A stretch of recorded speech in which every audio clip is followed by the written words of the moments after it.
What are some of the typical mental health symptoms you see sir? క్యాన్సర్తో పోరాటం అంటే అన్నిటికన్నా ముఖ్యంగా క్యాన్సర్లో ఏంటంటే నంబర్ 1 మెంటల్ హెల్త్ ఇష్యూస్ ఏంటంటే ఫియర్. క్యాన్సర్ ప్రాసెస్లో ఏ స్టేజ్లో మీరు ఈ మెంటల్ హెల్త్ సపోర్ట్ మంచిది అవసరం ప్రొఫెషనల్గా తీసుకోవడం అని మీరు మెంటల్ హెల్త్ కౌన్సిలింగ్ కానీ గైడెన్స్ కానీ కీమో ఇచ్చే ముందో సర్జరీకి ముందో లేకపోతే రేడియేషన్ తర్వాత నేను అనుకోను. అంటే క్యాన్సర్ ఈజ్ అందరికీ ఎవరికైనా రావచ్చు, నిజంగానే మేము బయటపడే అవకాశం ఉంది అనే దాన్ని ఫస్ట్ మనం నమ్మాలి.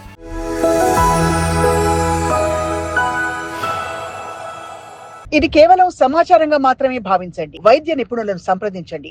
Hello and welcome to the cancer series exclusively on Sakshi Life. ఇవాళ robotic surgical oncologist doctor Chinababu Sunkavalli గారితో ఈ నెక్స్ట్ ఎపిసోడ్ మనం కొనసాగిస్తున్నాం. ఇవాళ మనం మెంటల్ హెల్త్ని ఎలా మేనేజ్ చేయాలంటే, క్యాన్సర్ లాంటి ఒక జబ్బు వచ్చినప్పుడు ట్రీట్మెంట్ తీసుకుంటే వాళ్ళు పూర్తిగా నిర్వీర్యం అయిపోతారు, వాళ్ళకి హోప్ పోతుంది. అలాగే చుట్టూ ఉండే వాళ్ళకి కూడా చాలా ట్రామాటిక్ ఇది. సో ఈ అంశం గురించి మాట్లాడదాం. సార్ నమస్కారం సార్. నమస్తే. విత్ యువర్ అమేజింగ్ సర్వీస్ మీరు ఎన్నో అవార్డులు అందుకున్నారు అండ్ ప్రపంచ ప్రఖ్యాతిగాంచిన సర్జన్ యు ఆర్. ఆంకాలజీలో మీరు స్పెషలైజ్ చేశారు.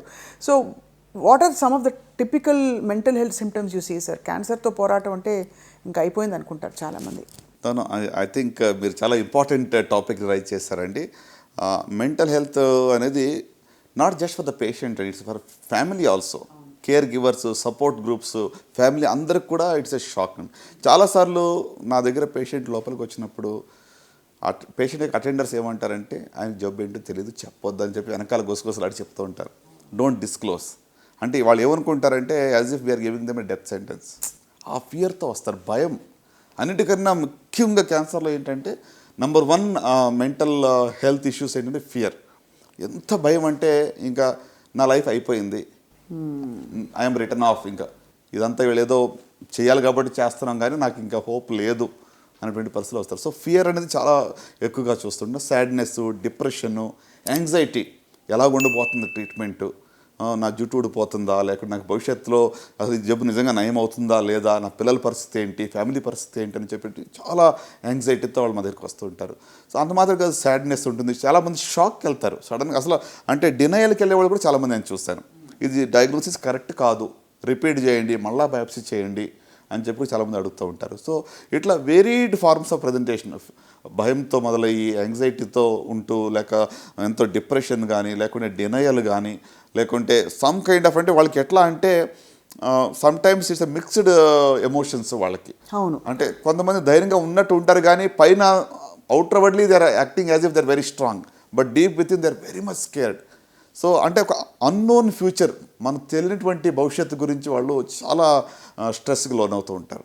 సో ఇవి అంటే నిజంగా చెప్పాలంటే ఈ ఇష్యూస్ని పబ్లిక్గా మాట్లాడుకోవడం కూడా చాలా తక్కువ. Correct sir. People go through it, అందరూ దీన్ని అనుభవిస్తారు కానీ చెప్పుకోలేరు.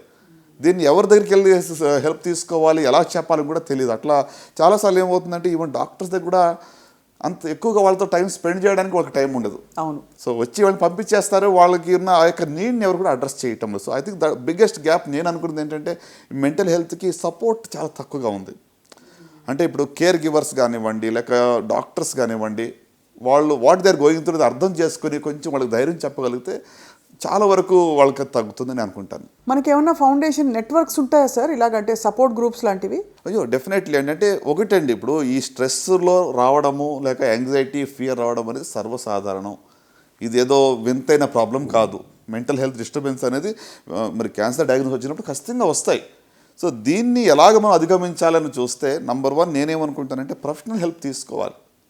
సో నాకు ఈ భయంగా ఉంది, నాకు దీన్ని నేను ట్యాకల్ చేయలేకపోతున్నాను, నా ఎమోషన్స్ని నేను మరి కంట్రోల్ చేయలేకపోతున్నాను అని మనం ఒక ప్రొఫెషనల్ హెల్ప్ దగ్గరికి వెళ్ళడం మంచిది. ఒక కౌన్సిలర్ కానివ్వండి, లేక సైకాలజిస్ట్ కానివ్వండి, చాలామంది ఇప్పుడు ఈ రోజుల్లో అందుబాటులో ఉన్నారు. ఆన్లైన్లో కూడా మీరు తీసుకోవచ్చు కావాలంటే. సో అది ఒకటి. రెండోది మీరు అడిగారు, ఇప్పుడు ఇందాక చెప్పారు కదా సపోర్ట్ గ్రూప్స్, చాలా వాటికి ఇప్పుడు సపోర్ట్ గ్రూప్స్ కూడా ఉన్నాయి. బ్రెస్ట్ క్యాన్సర్ సర్వైవర్స్ గ్రూప్ ఉంది, లేకపోతే పీపుల్ అంటే మనకులాగానే వేరే ఇదే జబ్బు గుండా ప్రయాణం చేసిన వాళ్ళు ఇక స్టోరీస్ మనం వింటే మనకు ధైర్యం వస్తుంది. అవును, కరెక్ట్ సార్. సో కనుక అలాంటి గ్రూప్స్ చాలా ఉన్నాయండి. ఇప్పుడు ఈవెన్ మా యొక్క ఫౌండేషన్ ద్వారా కూడా వీఆర్ సపోర్టింగ్ సచ్ యాక్టివిటీస్ అనమాట. అంటే కొంతమంది సర్వైవర్సే ఒక గ్రూప్ లాగా వచ్చి వాళ్ళు ధైర్యం చెప్తున్నారు, ఎస్పెషల్లీ బ్రెస్ట్ క్యాన్సర్ సంబంధించి we have done in the past, ఇప్పుడు కూడా చేస్తున్నాం. అంటే వాళ్ళు ఏం చెప్తారు, పూర్తిగా నయం అవుతుంది, మనం నార్మల్ లైఫ్కి తిరిగి వస్తామనా? అంటే వాళ్ళు ఫస్ట్ థింగ్ ఏంటంటే ఈ యొక్క డయాగ్నోసిస్ గురించి మీరు అన్నెసరీగా స్ట్రెస్ అవ్వక. ఇప్పుడు ఫస్ట్ స్టేజ్ 1 డిసీజ్ ఉన్న వాళ్ళు కూడా ఇక రేపమ్మప్ప నేను వెళ్ళిపోతానన్న పరిస్థితులు భయపడుతూ ఉన్నారు. ఇట్స్ నాట్ నేను ఇప్పుడు ప్రతి క్యాన్సర్ 100% క్యూర్ చేస్తాము, నయం చేస్తామని I'm not give a wrong claim. Even with ఇంత మంచి అడ్వాన్స్డ్ టెక్నాలజీ ఉన్నా కూడా స్టేజ్ మీదనే డిసీజ్ ఆధారపడి ఉంటుంది, అవుట్కమ్స్ ఆధారపడి ఉంటాయి. బట్ అట్ సేమ్ టైం మనం మేనేజ్ చేయగలిగింది, మనం నయం చేయగలిగింది కూడా నయం కాదు అనుకునేది ఎక్కువగా కనబడతా ఉంది. So I think we have to ట్యాకల్ that issue first అనమాట. సో అందుకు మీరు అన్నట్టుగా సపోర్ట్ గ్రూప్స్ చాలా హెల్ప్ఫుల్ అండి. ఇంకొకటి సపోర్ట్ గ్రూప్స్ అంటే ఇందులో చాలా వరకు ఏంటంటే మా ఇంటి పక్క వాళ్ళకి కీమో తీసుకున్నారు, వాళ్ళకి జుట్టు ఊడిపోయింది, వాళ్ళు చాలా ఇబ్బంది పడ్డారు కాబట్టి నాకు ఆ బాధ వద్దు. ఇది కూడా ఉంటుంది. ఇది negative impact of somebody else's experience. మా దగ్గర చాలామంది ఏంటంటే మా బంధువులు ఎవరికో ఇది మేము చూసాము, సో మాకు అలాగ అవుతుంది, మాకు వద్దు. అరే వాళ్ళ జబ్బు వేరు, వాళ్ళ స్టేజ్ వేరు, వాళ్ళ యొక్క డిసీజ్ యొక్క బయాలజీ వేరు, వాళ్ళకి ఇచ్చిందే మీకు ఇవ్వాలని ఏమి లేదు కదా. అవును, కరెక్టే కదా సార్. సో అంటే మనము we're comparing orange with apple. Correct.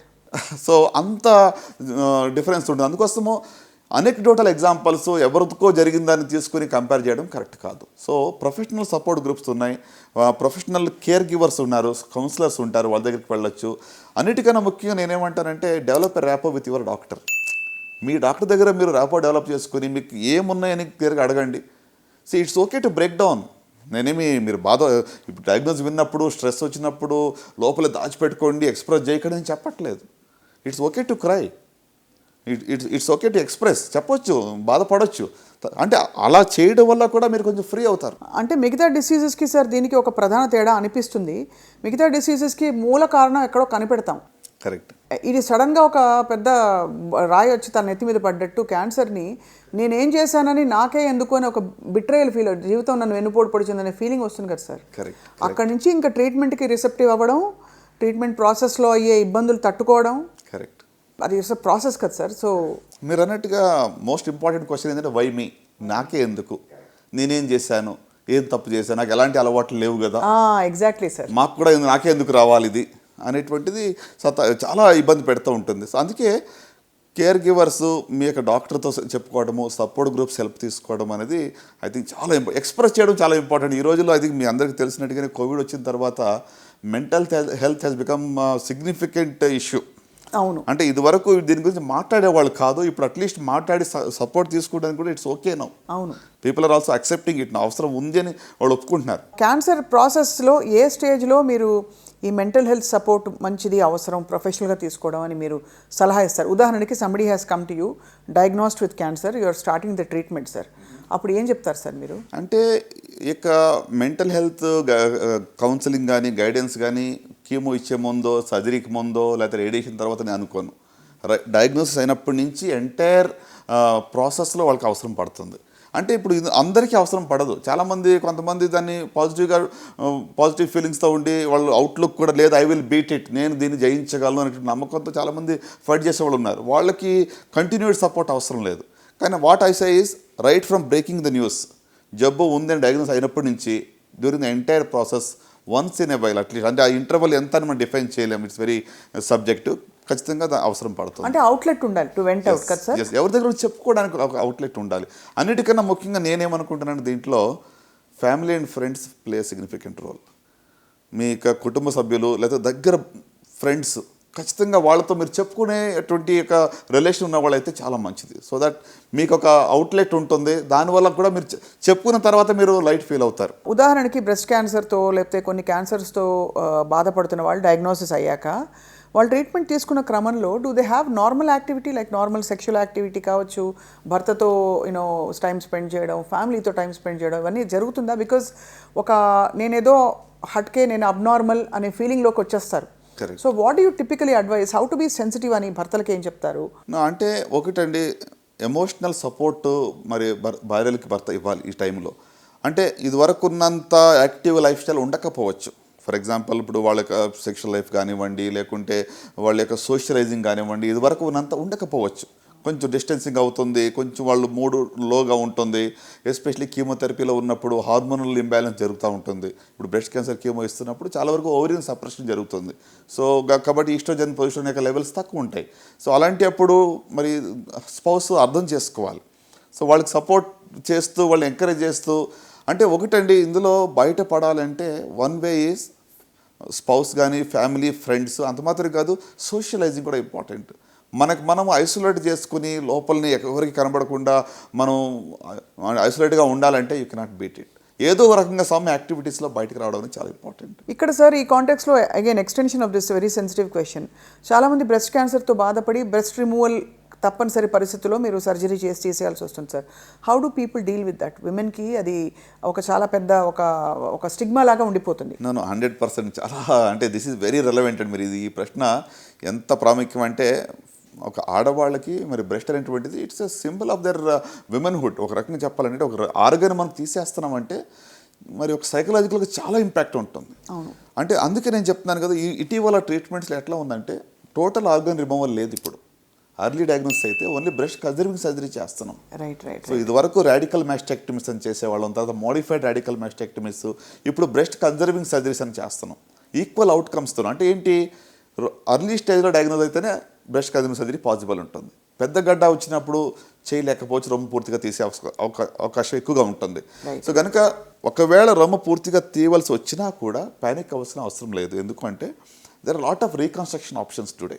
అవును, సేమ్ సిట్టింగ్లో రీకన్స్ట్రక్షన్ చేయొచ్చు, లేకపోతే ట్రీట్మెంట్ అయిన తర్వాత కూడా బ్రెస్ట్ రీకన్స్ట్రక్షన్ చేయవచ్చు. తమ ఓన్ టిష్యూస్తోనే చేయొచ్చు, లేకుంటే బయట నుంచి ఒక ప్రాసెస్ పెట్టినా కూడా రీకన్స్ట్రక్షన్ చేయవచ్చు. రైట్. సో అంటే you can get back your confidence. మీరు ధైర్యంగా సమాజంలో ఎలాంటి సిగ్గు పడకుండా ఉండటానికి అన్ని రకాల ఆప్షన్స్ ఉన్నాయి. ఏమీ లేదనుకోండి ప్రస్తుతానికి రీకన్స్ట్రక్షన్ ఇప్పుడు వద్దు, టోటల్ బ్రెస్ట్ తీసేశారు అనుకున్నా కూడా ఆర్టిఫిషియల్ ప్రాసెస్ అందుబాటులో ఉన్నాయి. సో అట్లీస్ట్ అంటే అవి మనం వాడుకొని కూడా you can easily move around. అంటే నలుగురు మధ్యలో వెళ్ళాలి, నాకు ఎంతో సిగ్గుగా ఉంటుందని భయపడే అవసరం లేదు. చాలామంది నా ఫ్రెండ్స్ ఉన్నారు సార్, ఒవేరియన్ క్యాన్సర్ లేదు ఓవరీస్లోకి అది వ్యాప్తి చెందుతోందనే ఒక భయంతో ఓవరీస్ కూడా తీసేసిన వాళ్ళు, they feel less of a woman. Correct డెఫినెట్గా అండి. అంటే ఎస్పెషల్లీ బ్రెస్ట్ క్యాన్సర్లో యంగర్ ఉమెన్లో ప్రీ మెనోపాజల్లో ఓవరియన్ సప్రెషన్ అనేది ఒక ట్రీట్మెంటే. ఇక హార్మోన్ థెరపీలో కూడా ఓవరీ సప్రెస్ అవుతుంది, కీమోతో కూడా సప్రెస్ అవుతుంది. అలాగే కొంతమందికి ట్రీట్మెంట్ కానీ ఓవరీస్ తీసేస్తాం. అవును. సో కాబట్టి definitely they will go through this. అంటే ఈ యొక్క హార్మోనల్ ఇంబ్యాలెన్స్ వల్ల విమెన్హుడ్ అనేటువంటిది తగ్గింది అనేటువంటిది వాళ్ళకి ఫీలింగ్ ఉంటుంది. సో దీనికి దట్స్ వాట్, అంటే సపోర్ట్ చాలా ఇంపార్టెంట్. అన్ని రకాలుగా friends, families, counsellors, doctors, society at large is responsible. అది అంటే వాళ్ళని ఏదో చిన్న చూపు చూడక, డిఫరెంట్గా చూడక, they are part of us అనేటువంటి ఒక కాన్ఫిడెన్స్ వాళ్ళకి మనం ఇచ్చే బాధ్యత మనందరి మీద కూడా ఉంది. తప్పకుండా సార్. ఐ థింక్ ఈ రెలవెంట్ పాయింట్స్ని మనం ఓపెన్గా డిస్కస్ చేయడం ద్వారా ఎవరికైనా ఇలాంటి సమస్య రెజొనేట్ అవుతే వాళ్ళు చూసే వాళ్ళకి డెఫినెట్గా they will find the ray of hope. అంటే మీలాంటి గొప్ప ఎక్స్పర్ట్స్ నుంచి సార్. ఈ కాంటెక్స్లో before I close this segment sir, చాలామంది మనకి ప్రముఖులు, సోనాలి బెంద్రే, అలాగే we have Mamta Mohandas, వీళ్ళందరూ క్యాన్సర్ బారిన పడి బయటపడ్డవాళ్ళు సార్. మనీషా కొయిరాలా గారు, వాళ్ళు ఇన్ఫ్యాక్ట్ వాళ్ళు ఇది చేసి మొత్తం హెయిర్ షేవ్ చేసేసుకుని కూడా అది ప్రౌడ్గా they have actually held up their image and their confidence. అవునండి. So would you like to say anything? అంటే వాళ్ళకి క్యాన్సర్ వస్తుందని ఎవరు నమ్మరు చూస్తే, వాళ్ళ సినిమాలు చూసినా. అంటే క్యాన్సర్ ఈజ్ అందరికీ ఎవరికైనా రావచ్చు, but at the same time it can be cured అని ప్రూవ్ చేసిన వాళ్ళు. అవునండి. ఫర్ ఎగ్జాంపుల్ ఇప్పుడు మీరు ఇందాక చెప్పినట్టుగా మనీషా కొయిరాలా కానివ్వండి, లేకుంటే సోనాలి బెంద్రే గారు, ఎంతో మరి వాళ్ళు ఏదో అర్లీ స్టేజ్లో కనుగొని ఈజీగా ఫైట్ చేసి వచ్చిన వాళ్ళు కూడా కాదు. They fought with the disease which was relatively advanced. అంటే నేనేమంటానంటే హోప్ అనేది రియల్ అనేది నమ్మాలి first. Right. It is real. నిజంగానే మేము బయటపడే అవకాశం ఉంది అనే దాన్ని ఫస్ట్ మనం నమ్మాలి. మనకే హోప్ లేనప్పుడు ఎవరు ఎన్ని చెప్పినా ఒక నెగిటివ్ మైండ్ సెట్తో ఉంటే యూ కెనాట్ ఓవర్కమ్. సో వీళ్ళు బయటకు పడ్డారంటే ధైర్యంతో పోరాడారు. ఒక హోప్ అనేది నిజంగానే వాళ్ళు పెట్టుకుని పాజిటివ్ ఎమోషన్స్తో ముందుకు వెళ్ళి దే హ్యావ్ ఎండ్యూర్డ్. ఈ పెయిన్ని వాళ్ళు సహించుకుంటూ ముందుకు వెళ్ళారు, బయటపడ్డారు. సో నా మెసేజ్ ఈస్, అంటే నయం అవుతుందా లేదా అనే దానికి వస్తే 100% నేను చెప్పలేనేమో, కానీ హోప్ ఉందా లేదని అడుగుతారు. హోప్ నిజంగానే ఉంది. Even in relatively advanced disease also hope. నేను ఎంతోమంది పేషెంట్స్ స్టేజ్ 4 మేము గివప్ అయిన వాళ్ళు కూడా వాళ్ళు పోరాడి బయటపడ్డారు. Right. So given that it is real. అంటే ఏదో ఊరికనే ఒక హాస్పిటల్ వాళ్ళు డాక్టర్స్ వ్యాపార రీతిగా ఏదో వీళ్ళు బాగుంటుంది, బాగు చేస్తామని చెప్పి వాళ్ళని బండి గెనటానికి, లేకపోతే ఒక కమర్షియల్ ఇంట్రెస్ట్తో ట్రీట్మెంట్ ఇస్తారని కూడా చాలాసార్లు ఇప్పుడు నమ్మకం తగ్గిపోయిందండి హాస్పిటల్స్ మీద, డాక్టర్స్ మీద. సొసైటీలో నిజంగా చెప్పాలంటే చాలా వరకు ఆ యొక్క ట్రస్ట్ తగ్గింది. సో గివెన్ దాట్ నా మెసేజ్ ఏంటంటే ఎస్పెషల్లీ సాక్షి ప్రేక్షకులకి, హోప్ ఈజ్ రియల్. మీరు ఏ స్టేజ్లో ఉన్నా కూడా నిజంగానే హోప్ ఉంది. రైట్. డోంట్ గివ్ అప్, విడిచిపెట్టొద్దు, పాజిటివ్గా ఫైట్ చేస్తే ఈ జబ్బు నుంచి బయటపడవచ్చు. చాలా గోల్డెన్ వర్డ్స్తో ఇవాల్టి సెగ్మెంట్ని ముగిద్దాము. Thank you so much doctor Chinnababu గారు for your wonderful guidance today. Yeah, నమస్కారం. నమస్తే.